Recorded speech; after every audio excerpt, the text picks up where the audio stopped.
So here, in addition to PO2, hemoglobin saturation is altered by 4 other factors, okay? The first one is pH, the second one is temperature, the third one is PCO2, the fourth one is what? Is BPG.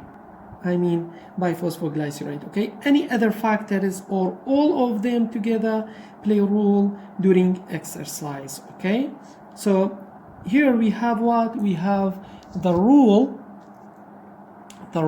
of what? Of HbF, okay? The rule of HbF. So the greater affinity of HbF than HbA for what? For O2, okay? Facilitates the movement of oxygen from the mother to the fetus. Okay, so we have another. We have myoglobin. Okay, myoglobin is it is an iron-containing pigment found in skeletal muscle. Okay, it resembles hemoglobin but binds one rather 4 molecule of the what? Of the oxygen per mole. Okay, it releases oxygen only at low PO2 value. Okay, but the PO2 in exercising muscle is close to 0. Okay. PO2 in exercise muscle is close to 0. So the muscle blood supply is compressed during what? During contraction, and myoglobin may provide oxygen O2 when blood flow is cut off.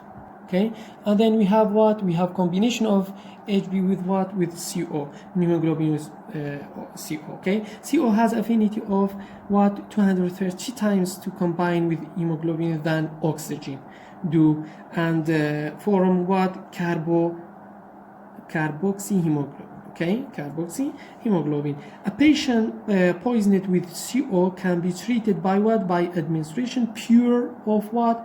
Of O2. Okay, pure O2 can be treated. Okay, can be treated by administration of pure O2. For O2 at high alveolar pressure displays CO from its combination with hemoglobin far more rapidly than oxygen at the low pressure of what? Of atmospheric oxygen. Okay, so the patient can also be benefited by simultaneous administration of a few percent CO2 because this strongly stimulates the respiratory center. Okay, so this increases alveolar ventilation. Okay, don't forget, and reduces the alveolar CO concentration, which allows increased CO release from the blood. Okay, and then we have what? We have CO2 transport.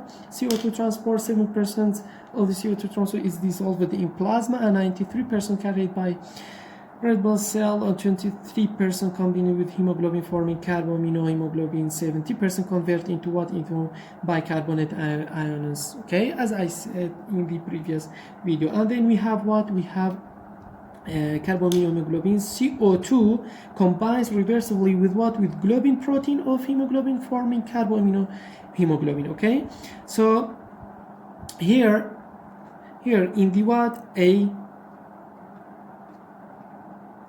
In the tissue where PCO2 is high, okay, HbCO2 is formed. So the second one, B, we have what? In the lung where PCO2 is low, HbCO2 is what? Is dissociated, and CO2 is what? Is exhaled. Okay, CO2 is what? Is exhaled in the lung and in the tissue. B, regarding in the lung, and A, regarding what? In the tissue. Okay, so in the tissue where PCO2 is high, HbCO2 is formed, while in the lungs where PCO2 is low, HbCO2 is dissociated and CO2 is exhaled. Okay, and finally we have what? We have bicarbonate ions. Okay, 70% of CO2 converts into bicarbonate ion within red blood cell in the sequence of what? Of reversible reactions, then transported in plasma. Okay, so we have also in bicarbonate, we have a in the tissue,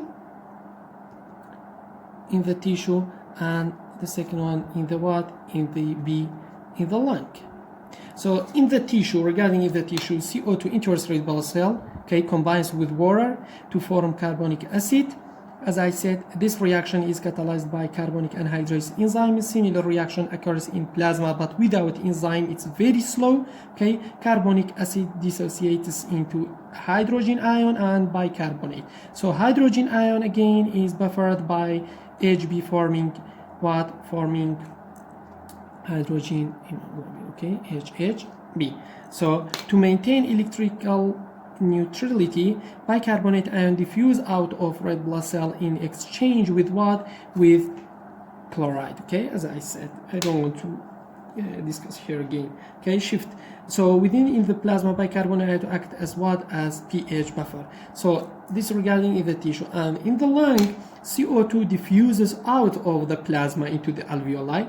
This lowers PCO2 in the blood, causing the chemical reaction to what? To reverse. Bicarbonate ion diffuse back into red blood cell, and chloride ion diffuse out. Chloride shift.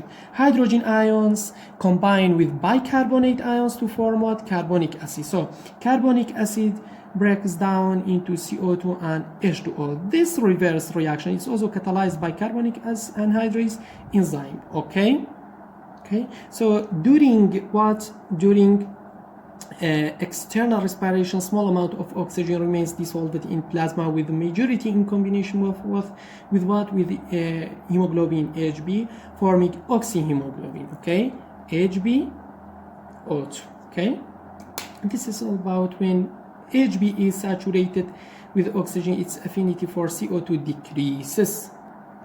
Okay, so any CO2 combined with Hb dissociates and diffuse out of red blood cell through plasma and then the two alveoli. Okay, the hydrogen ion released from Hb is combined with bicarbonate again ions, which diffuse into red blood cell from plasma in the exchange for what? For chloride. Chloride shift. Okay, the reaction between hydrogen bicarbonate to form carbonic acid, which breaks down CO2 and what? And H2O. This CO2 plus small amount transported in the dissolved form diffuse into alveoli. Okay, but during internal respiration, small amount of what? Of CO2 remains dissolved in plasma, with a majority within red blood cell reacted with water to form carbonic acid, which dissociates into hydrogen ion and bicarbonate ions. Within red blood cells, hydrogen ions are buffered by what? By hemoglobin, forming again what? HHB, hydrogen hemoglobin. Okay, so when hemoglobin is bound to what? Hydrogen ion, it has lower affinity for oxygen. Thus oxygen dissociates from what? From hemoglobin and diffuse out of what? Red blood cell to the tissue. So the interaction between hydrogen binding and Hb affinity for oxygen is called what? Is called Bohr effect. Okay, Bohr effect. So in the Bohr effect, by forming hydrogen ion, CO2 loading facilitates oxygen unloading. Small amount of oxygen transported in dissolved state also diffuse out into what? Into tissue cell. Deoxyhemoglobin has a high affinity to what? To CO2. Okay, so this is about gas exchange. Hope you get a benefit from the video. Hope you enjoyed this video. Okay, and inshallah we will continue to complete the physiology of the respiratory system. Thank you again.